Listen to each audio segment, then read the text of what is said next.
તમે શ્રી સ્વામિનારાયણ ભગવાનના એવા ઘણા પ્રસંગ સાંભળ્યા હશે કે મહારાજે સામે ચાલીને જમવાનું માગ્યું હોય ને પોતાના પ્રેમી ભક્તને રાજી કર્યા હોય. પણ આ પ્રસંગ કંઈક જુદો જ છે. એક શાંત સવાર હતી. ઉપલેટા ગામમાં રૂપબાઈના ઘરમાં ભક્તિનો દીવો વહેલો પ્રગટ્યો હતો. રૂપબાઈ એ તન મનથી શ્રીજી મહારાજના સેવાને અનુરૂપ જીવન જીવતી મહિલા હતી. તેમણે વહેલી સવારથી ચિત્તમાં એક ચિંતા લીધી હતી. આજ મારા ગામમાં ભગવાનના પદ સ્પર્શ થવાનું થતું હોય તો શું હું એ લાભ જવા દઉં? તેઓ તરત ઉઠી અને પોતાના પુત્રો અર્જણ અને ગોકળને બોલાવીને કહ્યું, દીકરાઓ, જલ્દી જાઓ ને ગામમાંથી એક પવિત્ર બ્રાહ્મણને બોલાવી લાવો. આજ શ્રીજી મહારાજ ધોરાજીથી જાળિયા જાય છે અને વહેલા નીકળી ગયા છે, એટલે જમ્યા વગર ગયા હશે. આપણું કેટલું ભાગ્ય છે કે આ સમયે તેમના સફરનો માર્ગ ઉપલેટાથી પસાર થાય છે. ચાલો એમના માટે દૂધપાક અને ઘઉંની રોટલી બનાવીએ. એની સેવા ભક્તિથી આપણું જીવન પાવન થઈ જાય. આ વાત સાંભળી અર્જણભાઈ તો ગામમાંથી તુરંત એક પવિત્ર બ્રાહ્મણને બોલાવી રસોઈ કરાવવા માંડ્યા. અને રૂપબાઈએ નાના દીકરા ગોકળભાઈને કહ્યું કે, ગોકળ, તું ગામ બહાર જાળિયાના રસ્તા ઉપર જઈને નજર રાખીને બેસ. જેવા મહારાજ નીકળે એટલે અસવારોએ સહિત અહીં તેડી લાવ. મહારાજ ભેળા આશરે 25 માણસો છે. આમ કહી ગોકળને બહાર મોકલ્યો. ગોકળ તો એમના માતા રૂપબાઈની વાત સાંભળીને જાળિયાના માર્ગે મહારાજની રાહ જોઈને બેઠા. બરાબર બપોરના 12 વાગ્યાનો સમય થયો એટલે કાઠી દરબારો અને પાર્ષદ અસવારો સહિત શ્રીહરિ ત્યાંથી નીકળ્યા. દર્શન થતાં જ ગોકળભાઈએ ઊભા થઈને દોટ દીધી ને મહારાજને નમસ્કાર કરીને માણકીની લગામ ઝાલી લીધી. મહારાજને ચરણે પગે લાગી આગ્રહપૂર્વક વિનંતી કરી કહ્યું કે મારી માએ રસોઈ તૈયાર કરાવી રાખી છે, તો આપ જમવા પધારો. ત્યારે શ્રીહરિ કહે, ગોકળભાઈ, અત્યારે અમારે ઉતાવળ છે, માટે રોકાવાય તેમ નથી. ત્યારે ગોકળભાઈએ કહ્યું કે આપ ધોરાજીથી નીકળ્યા ત્યારથી જ મારા માતુશ્રીએ બ્રાહ્મણને બોલાવી રસોઈ કરવા માંડી હતી અને રસોઈ અત્યારે તૈયાર જ છે, માટે આપ જમીને ખુશીથી પધારો. ત્યારે શ્રીહરિએ કહ્યું કે અમે કોઈ રીતે રોકાઈ શકીએ એમ નથી, માટે ઘોડીની લગામ છોડી દો. એમ કહી પોતાના હાથથી લગામ છોડાવી ચાલતા થયા. ગોકળભાઈએ નિરાશ થઈ ઘેર આવી તેમના માતુશ્રીને વાત કરી. ત્યારે રૂપબાઈ કહે, અરે બેટા, ભક્તના બાંધેલા ભગવાન ક્યાં જવાના છે?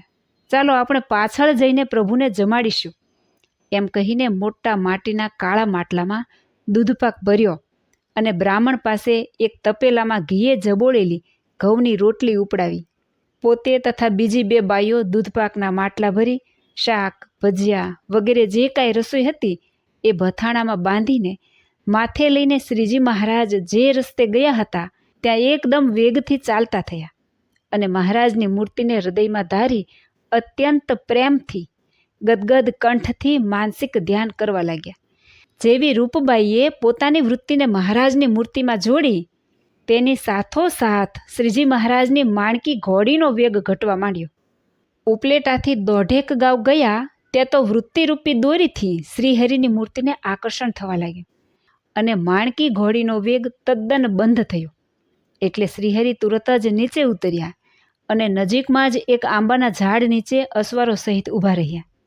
તેવામાં થોડી વારે રૂપબાઈ ચાલતા આંબી ગયા ને ત્યાં આવ્યા અને અતિ હેતથી હરિને કહ્યું કે, કૃપા સિંધુ, બપોર ટાણું થઈ ગયું છે, તો આપ કૃપા કરીને થાળ જમી લો.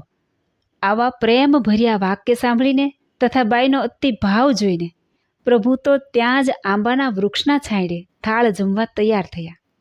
નજીકના કૂવામાંથી પાણી લાવી પાર્ષદોએ હાથ, પગ અને મુખને ધોવરાવ્યા. પછી બ્રાહ્મણે તાહળીમાં દૂધપાક, ઝરમરના ખૂમચા થાળીમાં રોટલી તથા ભજીયા, શાક વગેરે વસ્તુઓ પીરસી અને રૂપબાઈના થાળને અતિ ભાવથી શ્રીહરિ જમ્યા. થાળ જમીને ચડું કરીને જળપાન કરી સાથેના પાર્ષદોને તાસળીઓમાં દૂધપાક અને બાજુની વાડીએથી કેળના મોટા પાન મગાવી લાવીને એ પાથરીને એમાં રોટલી, ભજીયા વગેરે પીરસી ખૂબ આગ્રહથી જમાડ્યા અને દૂધપાકની રેલમછેલ કરી. રૂપબાઈનો આવો પ્રેમ જોઈ પ્રસન્ન થયેલ પ્રભુ શ્રીહરિ કહે છે કે, રૂપબાઈ, અમે તમારા ઉપર ઘણા રાજી થયા છીએ. તમારી જે ઈચ્છા હોય તે માગો. આજે તમે અમારા માટે ઘણી મહેનત કરી છે.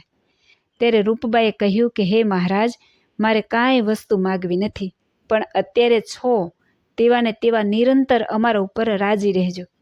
આમ કહીને મહારાજને પંચાંગ પ્રણામ કરીને પગે લાગ્યા.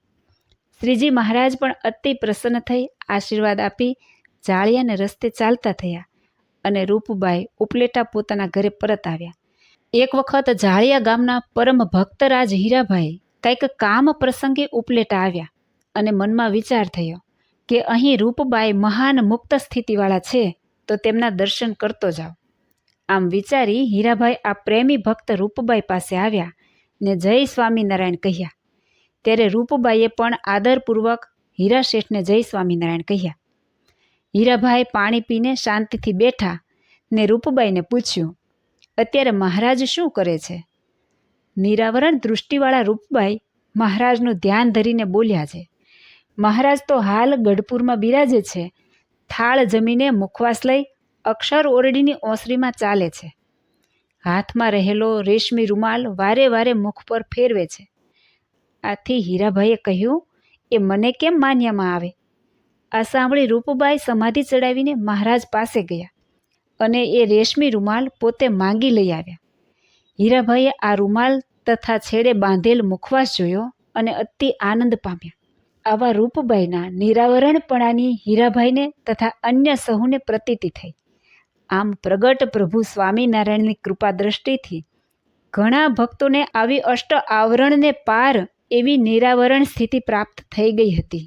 જય શ્રી સ્વામિનારાયણ.